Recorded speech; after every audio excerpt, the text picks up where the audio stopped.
Welcome to the Slop Farm. Enjoy the video. In this video, I will explain how to change your oil filter without draining the engine oil, an easy guide for many vehicle owners. This can save time and reduce waste if your oil is still fresh, but the filter needs replacement.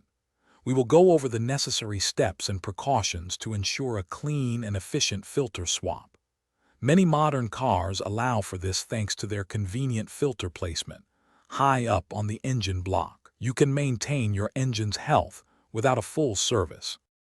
Before you begin, gather a new oil filter that matches your vehicle's specifications, an appropriate oil filter wrench, and a container to catch any drips, such as an oil drain pan. Always work on a cool engine, allowing it to sit for at least 30 minutes after running to prevent burns. Lay down some old cardboard or a drop cloth underneath your work area. Having plenty of shop rags close by is essential for quick cleanup, minimizing any mess.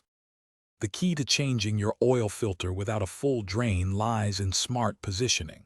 First, ensure your vehicle is on a perfectly level surface. Then, locate your oil filter. For this method to work best, it should be positioned relatively high on the engine, not at the very bottom. Place a small, shallow drain pan, perhaps 1/4 of a gallon in capacity, or several thick absorbent rags directly beneath the filter. This preparation minimizes oil spillage when the old filter is removed.